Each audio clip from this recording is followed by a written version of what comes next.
Hey, how's it going, Uptown Girls? I have a new episode of the Old 52. Yes, I'm still doing it. Actually, we're within a few episodes of finishing this up. I want to talk about Alan Moore's Tom Strong. This is issue 1. It's written, of course, by Alan Moore, and Chris Sprouse did the art. This is issue 1 of the series from America's Best Comics, and I forgot if America's Best Comics was a sub-imprint from some company. I don't remember if it was part of Image or Dark Horse or whoever, but they kind of lasted not too long in the late 90s. It was mostly to publish Alan Moore's work, actually, because he was getting further and further away from the mainstream companies. He had burned his bridges with DC and Marvel and I think Image at this point, so, I guess he didn't feel like working for Archie, so he decided to do this. And Tom Strong is an interesting series. He essentially takes the old kind of pulp heroes, the pre-comic book type of pulp heroes, and sort of creates his own in the form of Tom Strong, a guy who looks a lot like the early Superman. Actually, the creators of Superman created another type of pulp hero pre-Superman who looks a lot like this guy, actually. There's a little bit of Doc Savage, the Phantom, in this guy. And essentially, this is how Tom Strong got started.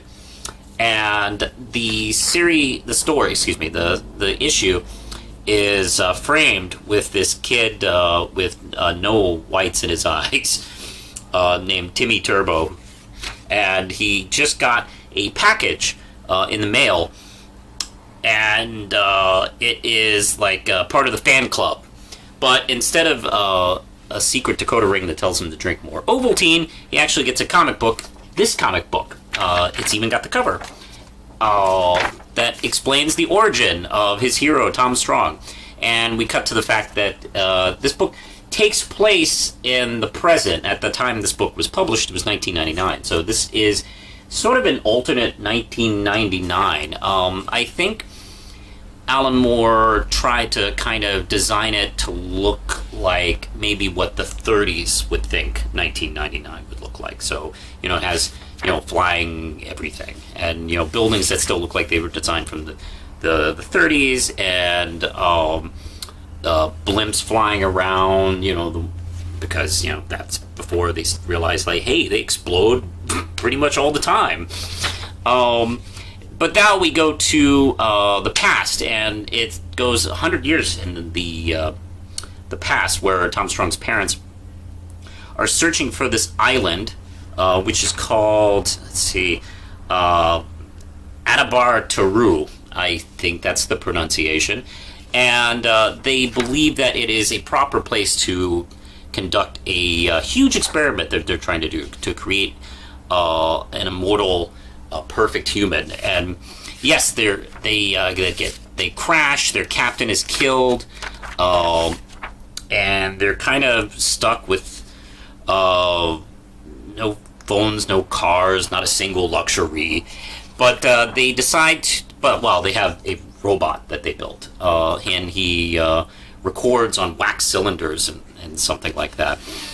So he has sort of his voice, but it's kind of like scratchy, and probably sounds like one of those Edison dolls, except it's a male voice. So they build their home in a dormant volcano, but all the while they're being watched by... do I have the shot? Oh, don't have the shot here. Oh, they're being watched by natives. And they kind of hook up, and I guess they have no problems having sex in front of their robot. Some people, like that sort of thing, and they seem to be into that. 9 months later, they have a baby. I think that was probably kind of pretty much their plan, because they were hoping to sort of do this experiment of creating a perfect person. The natives show up, and they're obviously very friendly, and befriend them, and kind of make them and invite them part of the community. Meanwhile, we cut back to Timmy, who's watching this on sort of their monorail floating thingy, and it's going to be hijacked, actually. Well, but he's too engrossed in this comic book that he and you are reading to pay attention. But hey, his greatest hero shows up to fight the bad guys as he reads this comic.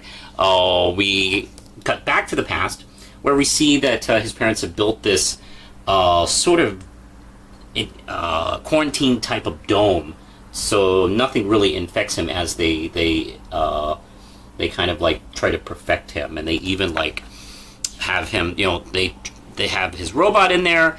He's trained to be as smart as can be. They even like put on suits in order to like interact with him. This is how I imagine Mitt Romney was raised.